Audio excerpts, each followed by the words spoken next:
big idea, a new world order. Sejak zaman Namrus kepada zaman Nabi Isa sampailah ke zaman Dajjal nanti akan keluar. To officially recognize Jerusalem as the capital of Israel. InsyaAllah ini adalah roadmap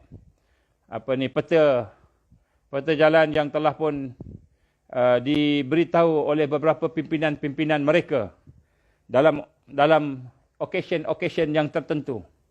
Sama ada mereka sendiri sebut melalui wawancara ataupun mereka tulis di dalam kitab-kitab dia ataupun dalam buku-buku dia, dalam tulisan-tulisan dia, artikel dia, ataupun yang mereka keluarkan di dalam kita kata penulisan-penulisan mereka yang resmi dan yang tidak resmi.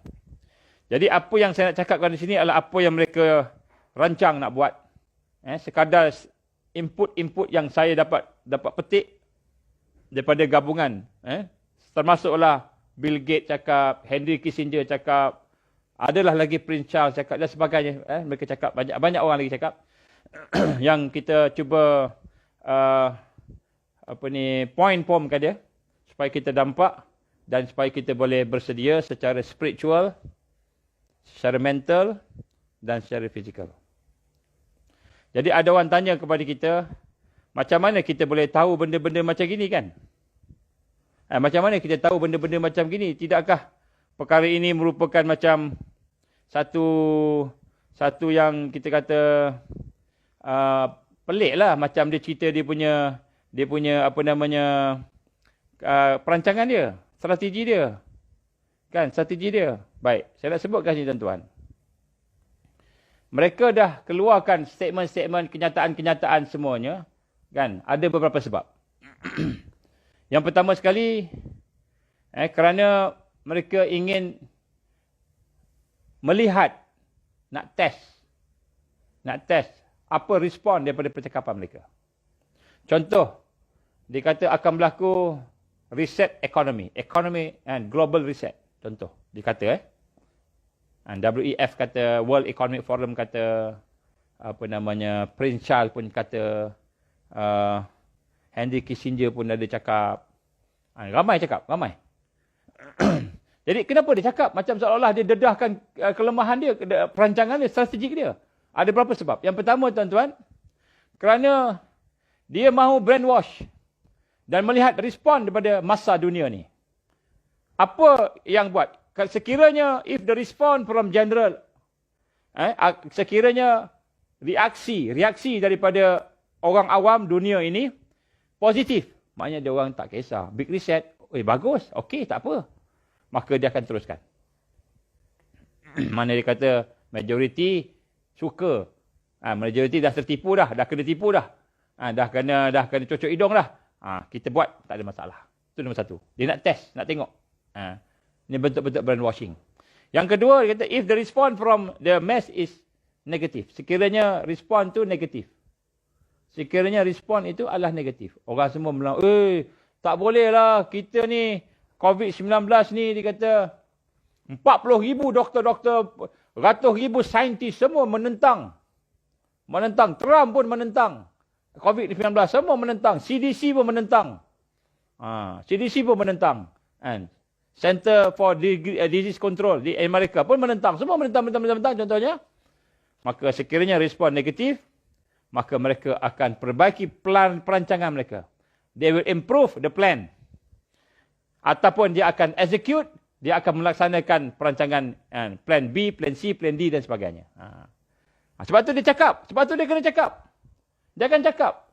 Tetapi bila dia cakap, orang yang beriman, orang yang bersih hatinya, orang yang bersih akalnya, yang mengkaji, yang melihat, dia akan nampak dan dia kesan. Dia nak buat ni, dia nak buat ni, dia nak buat tu.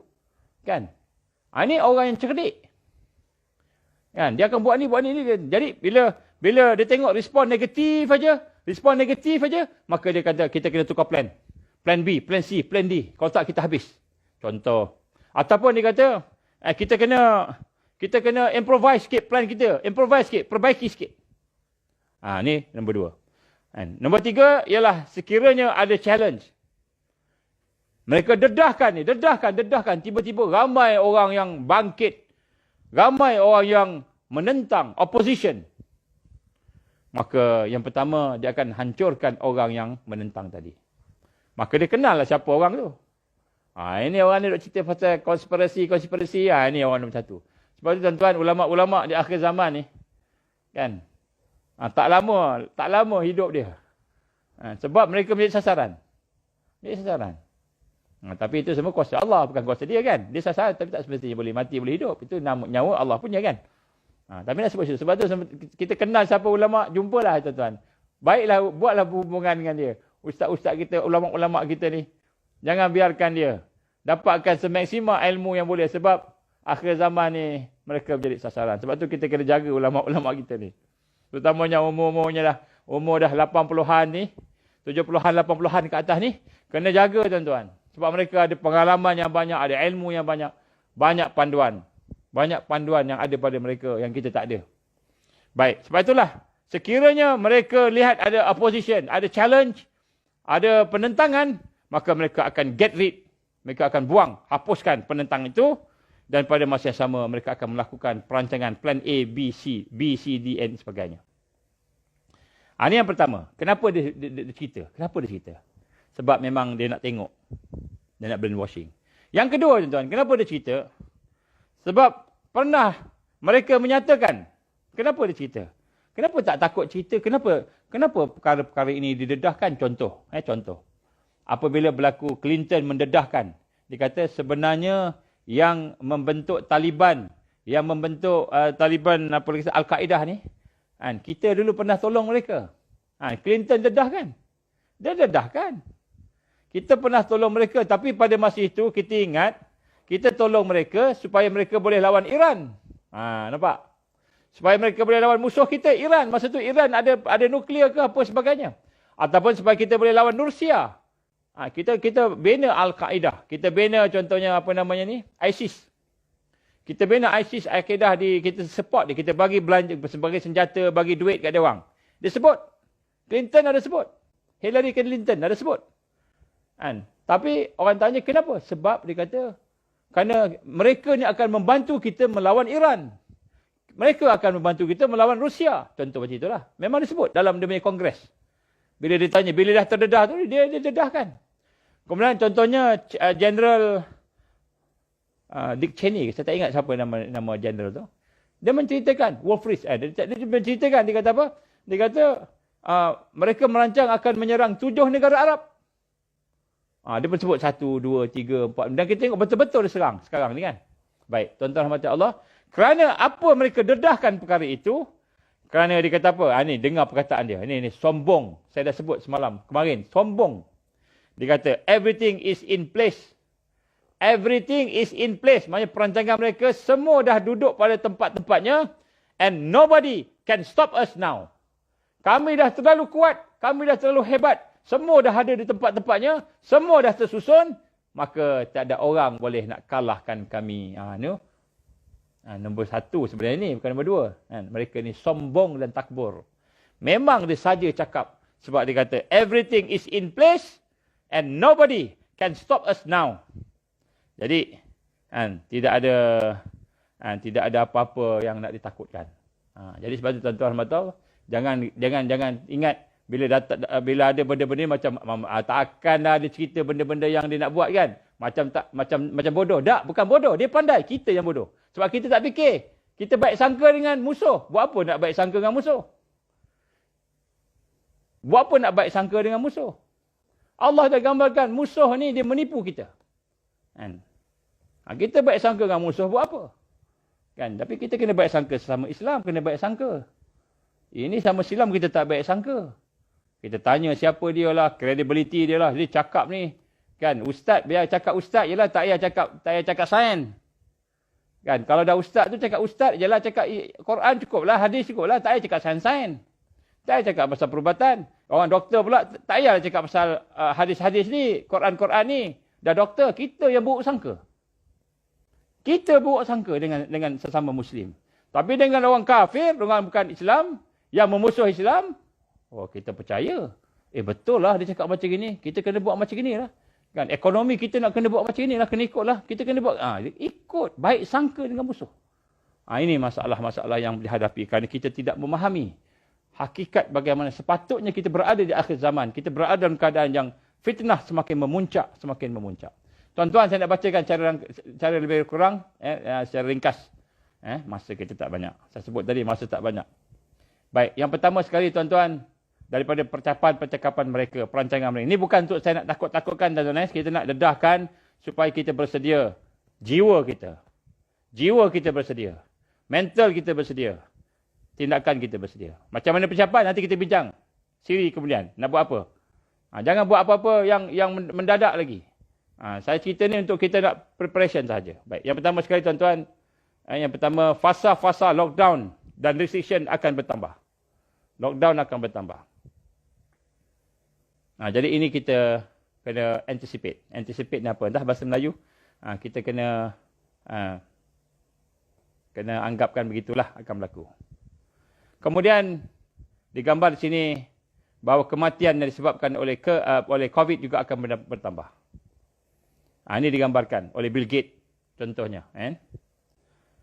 Kemudian bertambahnya masalah ekonomi. Ekonomi akan bertambah. Dengan lockdown, ekonomi akan bertambah teruk. Sebab tu tuan-tuan, kalau kita boleh sama-sama berdoa, sama-sama berusaha, sama-sama meminta pada Allah dan kita kena lakukan usaha supaya Malaysia ini terkeluar daripada perancangan jahat antarabangsa. Mudah-mudahan kita ni tidak akan ikut apa yang mereka suruh. Memang mereka suruh kita supaya hancur kita punya ekonomi. Okey. Masalah ekonomi akan bertambah teruk. Ramai yang tidak akan ada kerja, maka jadilah apa yang disebut sebagai ekonomi perlu di-reset. Sehingga akhirnya ekonomi perlu di-reset. Dan ini dijangka berlaku dalam awal 2021. Mungkin expected juga. Kita harap tidaklah. Kita harap tidak. Tapi ini yang digambarkan, dibayangkan. Saya ulang apa yang saya pernah cakap sebelum ini. Dan maka mereka akan melaksanakan program untuk mengikat kita melalui IMF. Pada masa itu, kemiskinan, kesusahan akan memaksa seseorang itu menerima IMF dengan sukarela. Paksa rela. Ini bukan kerajaan paksa. Kerajaan tak paksa. Bank tak paksa. Tapi kita sendiri nak. Kenapa? Kita rasa terpaksa. Kita rasa terpaksa. Dengan keadaan COVID bertambah, dengan keadaan ekonomi bertambah teruk, kita terpaksa out of fear.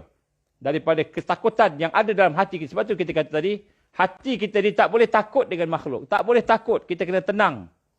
Kena tenang tuan-tuan. Kena tenang. Jangan kita ikut perasaan kita. Sebab dia memang nak bermain dengan perasaan kita ni. Takut. Memang dia bermain. Kita bayangkan kita akan hidup senang di dunia.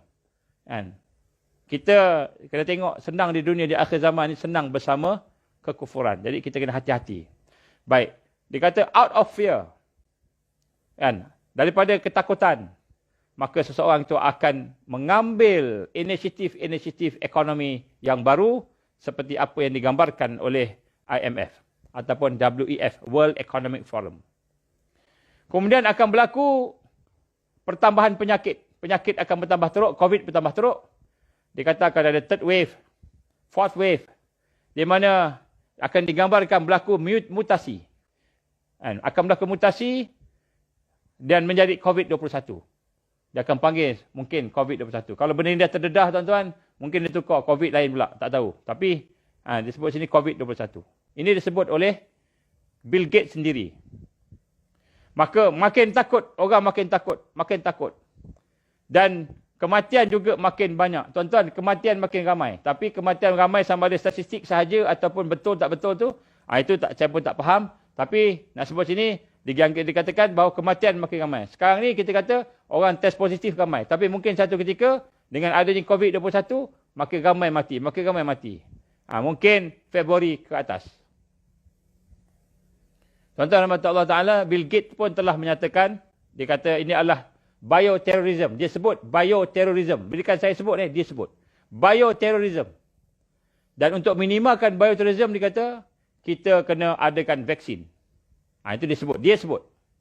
Baik. Dan di sinilah dilihat bagaimana expected akan ada peningkatan kematian. Maka pada ketika itu mungkin akan berlaku apa yang digambar lockdown akan bertambah kuat. Sehingga akhirnya dijangka pertengahan tahun depan akan ada full lockdown. Full lockdown mungkin Mac ke atas. 2021. Ini apa yang saya petik daripada perkataan-perkataan mereka. Saya petik daripada perkataan mereka supaya kita boleh bersedialah. Kalau kita doa supaya tidak berlaku lah. Kita doa supaya tidak berlaku. Tetapi kalau berlaku, kita dah bersedia. Transitioning of individual. Okey. Manusia akan terperangkap dengan hutang, universal basic income, mungkin pada pertengahan 2021. Mungkin bulan apa? Bulan Mei, Jun ke. Orang mula dah takut hutang. Hutang dah tak boleh nak bayar. Dan sebagainya.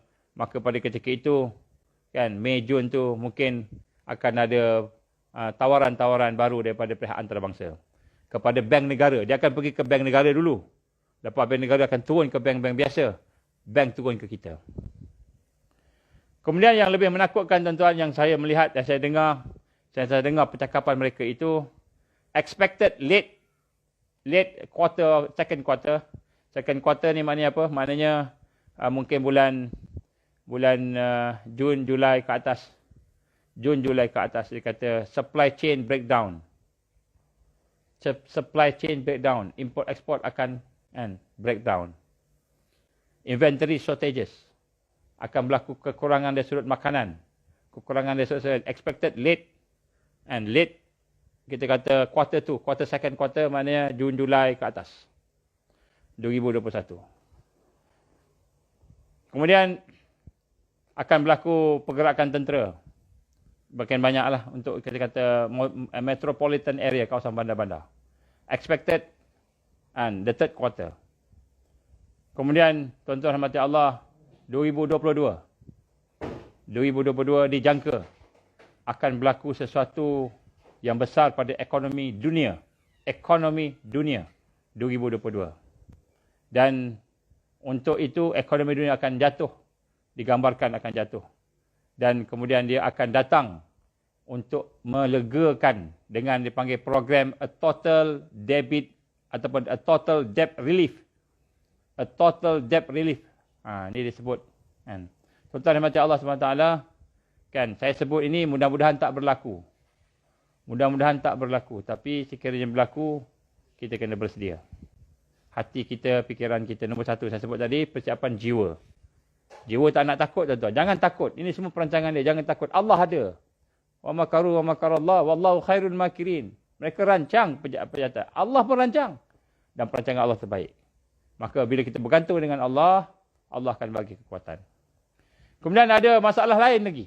Selain daripada masalah ekonomi, selain daripada masalah penyakit, akan ada masalah lain. Ini semua tanda-tanda kemuncak Dajjal nak keluar. Sekiranya berlaku, tuan-tuan, sekiranya Allah izin berlaku. Ini saya sebut sekali lagi, apa yang mereka sebut, saya petik-petikkan. Sana sini, saya ambil sikit. Saya cuba tengok pattern yang ada, dan pattern ini tidak mustahil berlaku. Selepas ada masalah climax pula. Selepas itu ada masalah cuaca. Maknanya dah lah kita ni susah hidup dengan ekonomi, susah hidup dengan penyakit, cuaca pula. Setengah tempat akan ada banjir. Setengah tempat akan ada kemarau. Ada masalah makanan, ada masalah air. Dan sebagainya. Kemudian selepas itu tak cukup dengan bencana-bencana alam. Akan berlaku pula huru-hara dan perpecahan di kalangan Muslim. Orang Islam akan bergaduh pula sama sendiri. Digambarkan Rasul sallallahu alaihi wasallam akan berlaku pula al-harju. Al-harju ni apa? Peperangan. Pembunuhan. Selepas itu pula ada masalah lebih hebat lagi. Yang digambarkan oleh setengah-setengah hadis. Ini hadis, kita kata hadis-hadis yang diriwayatkan oleh sahabat-sahabat ataupun kata-kata sahabat. Asar sahabat. Contoh dia kata apa? Akan berlaku ad-dukhan. Mungkin akan berlaku ad-dukhan. Dan selepas ad-dukhan mungkin akan keluar Dajjal. Wallahu a'lam. Apa yang saya nak sebut dekat sini, tuan-tuan, perkara-perkara kesusahan demi kesusahan tadi, yang mereka rangka dan mereka rancang biiznillah, dengan izin Allah. Sekiranya Allah izin, maka semua itu ke arah totalitarian control, iaitu menguasai dunia secara 100%. Menguasai dunia secara 100%, inilah yang digambarkan oleh Rasulullah SAW, mulkan jibriyah, iaitu pemerintahan diktator. Pemerintahan diktator. Kalau orang Amerika yang mengkaji, disebut apa? Komunis. Ini pemerintahan komunis. Setengah-setengah yang mengkaji lagi dikata, ini bukan komunis, lebih teruk daripada komunis. Ini mereka yang bukan Islam mengkaji. Saya ambil dia punya, ada orang punya kajian-kajian tu, saya tengok balik. Dia menghurai, dia kata ini ke arah total tyranny, dia kata. Total tyranny. Kezaliman yang total. Dia kata macam komunis, tetapi yang setengah pula kata lebih teruk daripada komunis. Tapi kita faham, sebenarnya Rasul SAW dah sebut, ia sebenarnya adalah merupakan perancangan-perancangan Al-Masih Dajjal. Biiznillah, dengan izin Allah. Jangan kita takut. Dengan izin Allah. Tuan-tuan rahmat Allah SWT, sebab itulah saya sebut daripada awal-awal tadi, sesungguhnya kekuatan umat Islam, macam mana kita nak bertahan? Nombor satu, bukan pada fizikal. Tapi kekuatan nombor satu ialah pada iman kita, pada hati kita. Kekuatan kita bersama Allah. Kekuatan kita bersama akhirat. Ini kekuatan nombor satu. Kemudian, untuk membina kekuatan bersama Allah, berbina kekuatan bersama akhirat ini, sehingga hati kita tenang, tuan-tuan. Hati kita tenang. Tak takut mati. Tak takut sakit. Tak takut sedih. Walaupun sakit, sakit. Lapar. Mungkin kita mungkin anak-anak menangis. Tapi Allah ada. Dia boleh memujuk kita. Dia boleh memujuk kita. Kita boleh bayangkan apabila berlakunya kesusahan demi kesusahan itu, kemuncak kesusahan. Kemuncak kesusahan. Masa tu kesihatan kemuncak kesihatan susah. Dari sudut ekonomi susah. Dari sudut kehidupan makanan susah. Dari sudut kita nak bergerak susah. Dari sudut kita kata kebebasan susah, tak ada. Maka pada ketika itulah, ketika dalam keadaan susah, bencana-bencana bertimpa-timpa tadi, maka Al-Masih Dajjal akan keluar. Maka Al-Masih Dajjal akan keluar, dia akan keluar sebagai Tuhan. Dia akan keluar sebagai Nabi, sebagai Rasul. Peranan dia. Sehingga orang akan bergantung pada dia. Sehingga orang akan bergantung pada dia. Sebab itulah dalam banyak-banyak yang saya sebut tadi, banyak kesusahan yang saya sebut tadi, satu tadi, maka salah satu yang besar, yang sedang berlaku sekarang, yang kita tak perasan, ialah kesatuan agama-agama seluruh dunia. And one world, united religion. One world, united religion. Di mana one world, united religion ini akan menjadi anchor, akan menjadi pemegang, akan menjadi asas tapak untuk menyesatkan seluruh manusia, bukan Islam saja, seluruh manusia dengan kesusahan-kesusahan yang ada. Segala kesusahan-kesusahan yang ada itu akan menyebabkan seseorang itu sesat kerana ada satu gerakan, iaitu gerakan untuk menyatukan iman-iman manusia di bawah gerakan One World Religion yang sekarang ini sedang berlaku, dan saya jangka mungkin dalam tahun 2020 ini, mungkin sebelum Disember ini, akan berlaku satu perjanjian. Mungkin.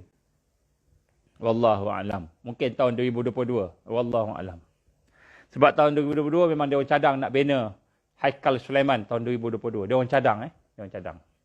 Baik. Tuan-tuan rahmat Allah Ta'ala, apa yang saya sebutkan pada hari ini, saya mulakan dengan bagaimana peristiwa-peristiwa sirah, peristiwa-peristiwa sejarah, di mana berlakunya kebangkitan demi kebangkitan ketika mana umat Islam dikepung. Umat yang beriman dikepung. Sama ada peristiwa itu ketika berlaku di zaman Nabi Musa AS, ataupun ketika berlaku di zaman Nabi Daud AS, Nabi Daud AS, ataupun ketika zaman Nabi Isa, iaitu peristiwa Ashabul Ukhdud. Ashabul Ukhdud itu pengikut-pengikut Isa yang berlaku pada satu tempat, yang di kawasan Middle East. Jadi kita lihat setiap kali berlakunya kesusahan demi kesusahan demi kesusahan, termasuk Ashabul Kahfi, kesusahan demi kesusahan tadi, semua itu apa yang menyelamatkan mereka semua? Apa yang menyelamatkan mereka yang berada dalam keadaan kesusahan tadi? Ialah al-imanu billah, beriman pada Allah. yakin pada Allah, dekat dengan Allah, kenal Allah, dekat Allah, sayang pada Allah Subhanahu Wa Taala. Dan kemudian yang kedua ialah al-iman bil akhirah. Kita beriman kepada akhirat. Kita yakin dengan janji Allah. Hari ni aku lapar, hari ni aku sakit, hari ni aku tak ada duit, hari ni aku dalam keadaan susah, menderita, hari ni dalam keadaan payah, dalam keadaan ditekan, dalam keadaan macam-macam. Tetapi Allah janji redha dia kalau aku sabar. Kalau aku redha Allah, Allah redha aku. Allah janji syurga dia kalau aku sabar. Kalau aku redha, Allah janji syurga dia. Maka orang yang berada dalam keadaan ditekan, orang beriman yang dikepung tadi sampai dibakar dalam peristiwa parit api. Kalau kita tengok dalam cerita Ashabul Ukhdud, maka setelah satu negara tu rakyat dia beriman, mereka dicampakkan dalam parit api. Maknanya dia buat satu parit, dia tahu api yang banyak, yang besar, dan kemudian seorang-seorang dicampak. Kalau kamu tidak beriman dengan raja sebagai Tuhan, maka kamu akan dicampak. Kalau kamu ikut Tuhan Ghulam, iaitu Allah, maka kamu akan dicampak. Semua dicampak, seorang, semua dibunuh. Dan semua sanggup berdepan dengan kesusahan. Kenapa? Kerana al-imanu billah, keiman kepada Allah telah menyentuh hati mereka. Telah menyentuh pemikiran mereka. Sehinggalah sampai kepada satu kisah, ketika Ashabul Ukhdud itu seorang ibu dokong anak, bayi. Maka ketika nak dicampak, dia tak apa nak campak, tapi dia kesian tengok anak dia. Aku mati tak apa, tapi anak aku ni kesian, sayang ke anak. Maka dia teragak-agak nak terjun, tak nak terjun. Teragak-agak. Maka tiba-tiba kata Rasul sallallahu alaihi wasallam dalam hadis sahih, dia kata apa? Bayi itu bercakap, wahai ibuku, janganlah kamu teragak-agak dalam beriman kepada Allah. Allah SWT Tuhan yang sebenar. Ibu dia dengar anak dia cakap begitu, maka keyakinan dia bertambah kuat. Dan anak itu, dia tak rasa dah bahawa anak itu akan binasa. Sebab yang dia pergi tadi itu, api itu, itulah syurga. Itu syurga. Dia pun lompat masuk dalam parit itu. Mempertahankan akidah dia, mempertahankan iman dia. Bagaimana kata Rasul sallallahu alaihi wasallam, di akhir zaman nanti, Al-Masih Dajjal akan bawa dua sungai. Yang satu sungai air yang kelihatan jernih, yang kelihatan menyegarkan, menyihatkan. Yang satu lagi sungai yang penuh dengan api, yang penuh dengan kesengsaraan. Maka orang beriman akan pergi kepada sungai api.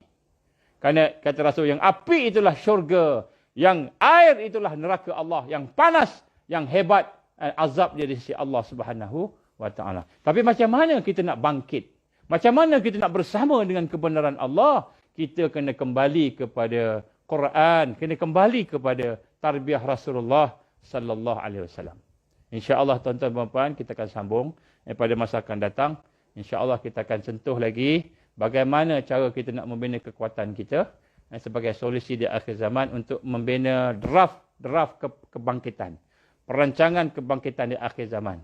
Tetapi pada malam ini saya dedahkan kepada tuan-tuan sebahagian daripada perkara-perkara yang mereka cakap akan berlaku. Jadi saya cuma sampaikan supaya mudah-mudahan bukan nak menakutkan tuan-tuan. Saya tidak berniat untuk menakutkan siapa-siapa. Tetapi saya nak sebutkan di sini apa yang kita sampaikan ini adalah apa yang mereka cakap. Dan sebenarnya apa yang mereka cakap ni, apa yang Rasul sallallahu alaihi wasallam telah pun cakap 1400 tahun yang lalu. Banyak ada hadis-hadis Nabi yang cerita tentang keadaan hari ini. Maka apabila kita mendengar perkara-perkara yang berlaku ini, maka kita kata yakin sebab Rasulullah SAW pernah cakap sebelum ni. Maka bila Rasulullah SAW cakap, sudah tentulah perkara ini benar. Kalau perkara ini benar, tentulah Allah itu maha benar. Dan keselamatan, keamanan, kesejahteraan bersama dengan Allah. Bersama dengan Islam. Maka ketika itu hati kita akan tenang. Hati kita tenang, tenang. Macam orang nak operate lah. Macam orang nak beranak. Sakit beranak. Tapi dia tahu beranak tu kena. Sebab kalau baby tak keluar, selagi itu sakit tak hilang. Begitulah tuan-tuan. Selagi kita tak berdepan dengan sakaratul maut, kematian. Selagi tak berdepan dengan kesusahan. Selagi itu kita tak akan bertemu dengan redha Allah. Selagi itu kita tak akan bertemu dengan kebahagiaan syurga Allah. Nak dapat syurga Allah, kita kena tempuh api Dajjal.